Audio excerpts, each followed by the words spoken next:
Live cities का विशेष कार्यक्रम देख रहे हैं सुबह की चाय और मैं हूं वसीम खान। देखिए सुबह के 8:30 बजे हैं और ऐसे में बिहार की सियासत तो गर्म है ही, मगर उसी बीच बड़ा अलर्ट जारी कर दिया गया है और साफ साफ लफ्जों में चेतावनी दी गई है, घरों में रहिए। आखिर बिहार में किस बात का अलर्ट जारी किया है, किसने किया है अलर्ट जारी? वहीं बिहार की सियासत में जिस तरीके से पारा हाई दिख रहा है, मल्लिकार्जुन खड़गे जो कि कांग्रेस के राष्ट्रीय अध्यक्ष हैं, बिहार आ रहे हैं। तेजस्वी यादव ने भी सभी को बुला लिया है, मुकेश सहनी के साथ साथ वाम दलों को भी।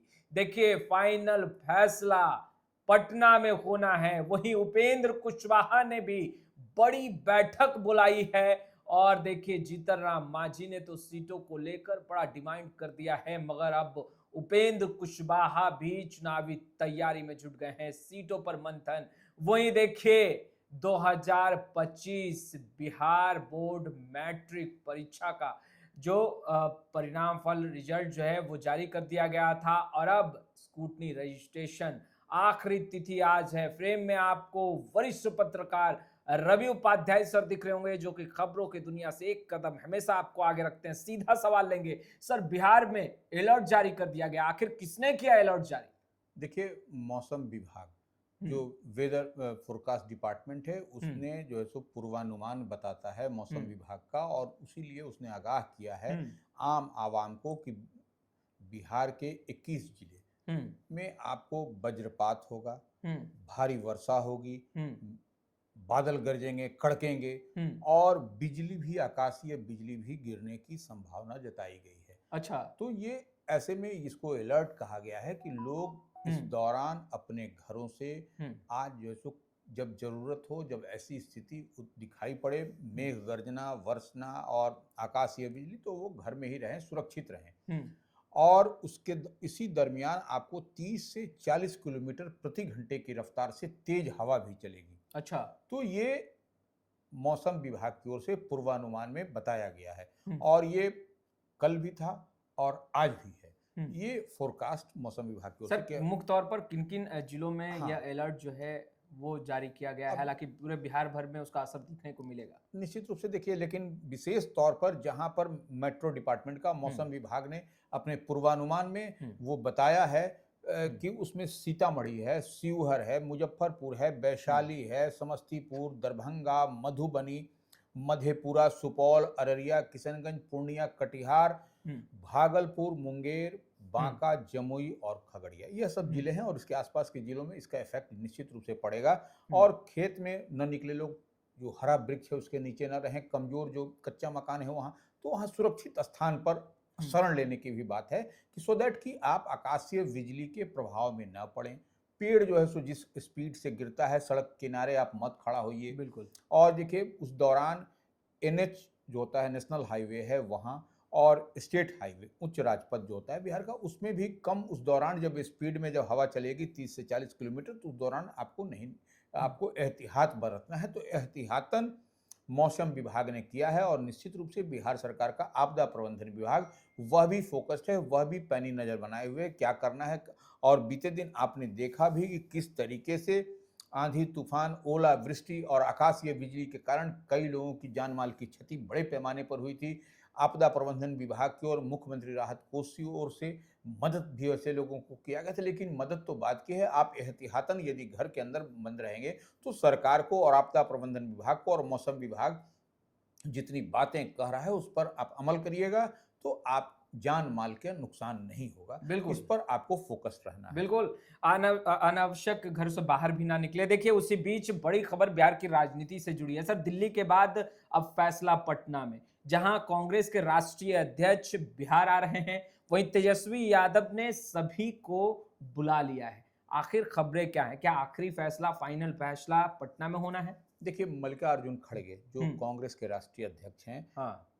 बीते दिन आपने देखा कि राहुल गांधी जो लोकसभा में नेता प्रतिपक्ष हैं, उनके साथ में आपको नेता प्रतिपक्ष जो बिहार विधानसभा में है, तेजस्वी यादव, लालू प्रसाद यादव के पुत्र, और उसके साथ ही आरजेडी के प्रखर प्रवक्ता राज्यसभा सांसद मनोज झा, उसी तरह से संजय यादव जो राज्यसभा सांसद हैं वो, उनकी मौजूदगी में जिस तरीके से नेता लोकसभा में नेता प्रतिपक्ष राहुल गांधी, मल्लिकार्जुन खड़गे खड़गे और कांग्रेस पार्टी के बिहार मामलों के प्रभारी आपको कृष्णा अल्लाह कृष्णा अल्लावरू वो और हम्म, राजेश राम जो पार्टी के बिहार कांग्रेस के जो प्रदेश अध्यक्ष हैं, उनकी हम्म, उनसे जो गुफ्तगू हुई दिल्ली में लंबे समय तक, तो ये स्ट्रेटजिकल मूव था ये। वो स्ट्रेटजिकल मूव कहने का मतलब कि जिस तरीके से बिहार में इस बार एनडीए को घेरना है और वो कांग्रेस पूरी तैयारी में इस बार दिखाई पड़ रही है कि हाँ, मजबूती के साथ महागठबंधन इंडिया ब्लॉक को एकजुट करके हमको यहाँ पर जिस तरह से पड़ोसी राज्य झारखंड में इंडिया ब्लॉक ने मजबूत सरकार की वापसी हुई हेमंत सोरेन की अगुवाई में, उसी तरह से तेजस्वी यादव के नेतृत्व में बिहार में जो है सो महागठबंधन इंडिया ब्लॉक की सरकार बनानी है और एनडीए को सत्ता से उखाड़ फेंकना है। इसकी तैयारी में महागठबंधन इंडिया ब्लॉक पूरी एकजुटता के साथ लग गई है।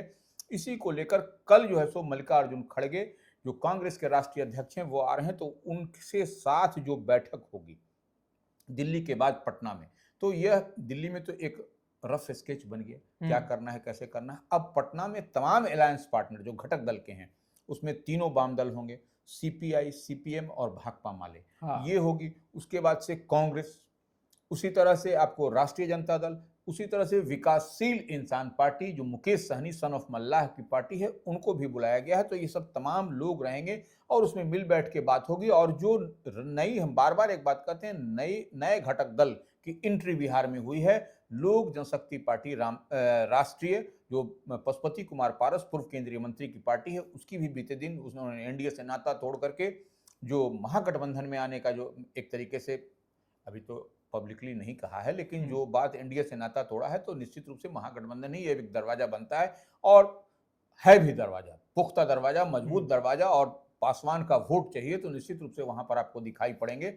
तो एक जो इजाफा हो रहा है घटक दल में, जो कुनबा बढ़ रहा है, तो उस पर भी कहीं ना कहीं विस्तार से चर्चा होगी। उसके बाद आपको दिखाई पड़ेगा किस किस घटक दल को कितनी कितनी सीट मिलती हुई अंदर खाने में बात होगी। यह एक बड़ी चीज इस बार के बिहार विधानसभा के आम चुनाव से पहले यह कांग्रेस की एक बड़ी मीटिंग है पटना आपने में। कहा कि दिल्ली में स्केच तैयार किया गया और कहीं ना कहीं पटना में तमाम जो महागठबंधन के अन्य घटक दल हैं उन्हें बुलाकर कहीं ना कहीं तमाम चीजों पर मंथन होगा। तो क्या आखिरी फैसला माना जाए कि पटना ही में होना है? नहीं नहीं, देखिए अभी जो एक स्केच तो तैयार दिल्ली में हुआ जो कि आपको नेता प्रतिपक्ष तेजस्वी यादव और कांग्रेस के मल्लिकार्जुन खड़गे और राहुल गांधी के बीच में, तो उस पर अब देखिए एक बड़ा मैप यहाँ पर पटना में आपको कल दिखाई पड़ेगा, जिस पर एक एक बिंदुवार एक एक चीज पर डिस्कशन होगी। उसके बाद फिर सीट को लेकर के फिर बैठक होगी। ऐसा नहीं है कि एक ही दिन में फाइनल हो जाएगा, क्योंकि बिहार में देखिए महागठबंधन का कुनबा बढ़ता जा रहा है, हम बार बार इस बात को कह रहे हैं। और ऐसे में एक एक सीट पर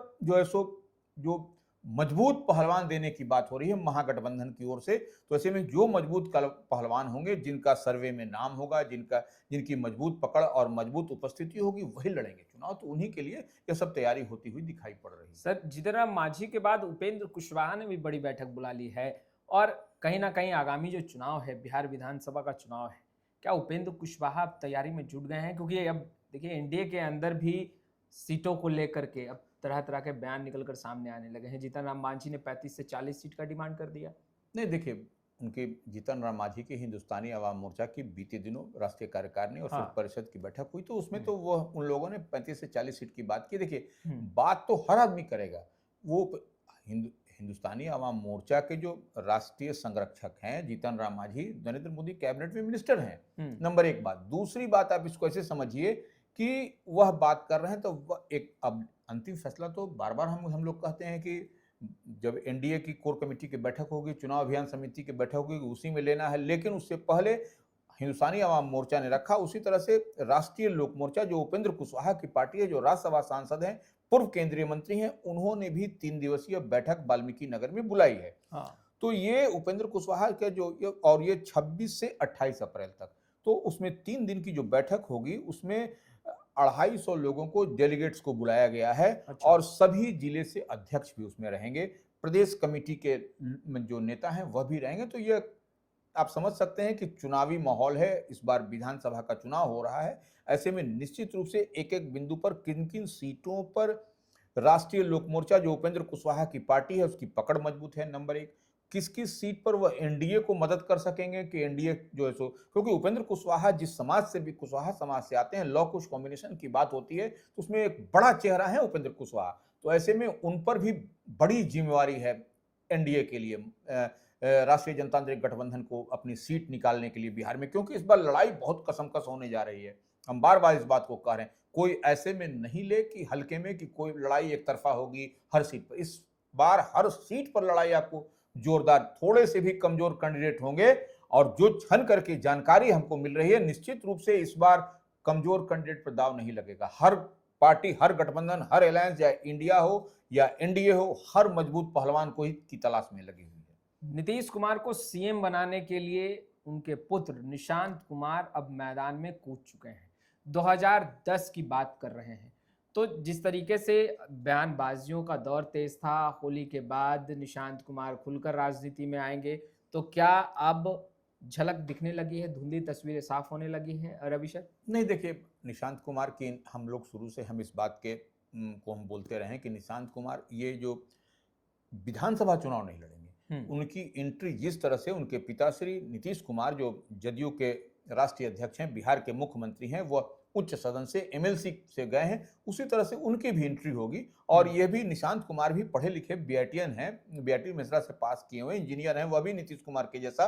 तो ये उनकी एंट्री वैसे होगी। अभी कोई वैकेंसी यहाँ नहीं दिखाई पड़ रही है विधान परिषद में, ये अगले वर्ष ही दिखाई पड़ेगी। लेकिन ये जो बार बार जो नायाब सिंह सैनी जो हरियाणा के चीफ मिनिस्टर हैं, उसके बाद से ही तो यह धुआं उठा है कि जो आपको सम्राट चौधरी जो डिप्टी सीएम है, उनके नेतृत्व में कहा गया कि जो विजय पताका लहराएंगे। तो यह सब जो बात होता है, इसीलिए जो है सो निशांत कुमार जो है सो अपने पिताश्री के लिए कि 2010 की तरह समर्थन चाहिए और वो स्वस्थ हैं, पूरी तरह से फिट हैं। तो यह निश्चित रूप से यही बात है और कोई इसमें विशेष प्लस माइनस करने की बात नहीं है। Sir, Bihar board matric scrutiny registration को लेकर के क्या अपडेट निकल कर सामने आ रहा है? देखिए, ये 16 अप्रैल अर्थात आज ही तक यह आपको करना है रजिस्ट्रेशन। तो ये Bihar board matric, Bihar school examination board है, तो उसके लिए स्कूटनी, मैट्रिक स्कूटनी के लिए निबंधन की तिथि, रजिस्ट्रेशन की तिथि वो आज ही तक है। आप जो है सो आज स्कूटनी के लिए निबंधन करा सकते हैं, आज के बाद फिर नहीं करा पाइएगा, अंतिम तिथि है। क्योंकि देखिए 4 अप्रैल से आवेदन की प्रक्रिया शुरू की गई थी, इस बात को भी समझना पड़ेगा। तो कितना आदमी एक्सटेंड करेगा, यह तो हो नहीं सकता। तो एक कट ऑफ डेट होता है, तो वो आज ही अंतिम दिन है, आज ही आपको लास्ट मौका है, अवसर है। अगर आप चाहते हैं तो उसको कराइए। और देखिए एक बात और है, 29 मार्च 2025 को मैट्रिक वार्षिक परीक्षा 2025 के नतीजे घोषित किए गए थे। इस लिहाज से आप देखिए कि कट ऑफ डेट आज ही तक डेट की तिथि थी, अंतिम लास्ट तिथि है और आज ही आपको करना है इसके लिए। तो आपने सुना, देखिए सियासी गलियारों में जो चर्चाएं चल रही हैं उससे भी हमने आपको अवगत कराया। फिलहाल इस वीडियो में इतना ही। अब तक आपने हमारे चैनल को सब्सक्राइब नहीं किया है, तुरंत सब्सक्राइब कर ले। आपका बहुत बहुत शुक्रिया।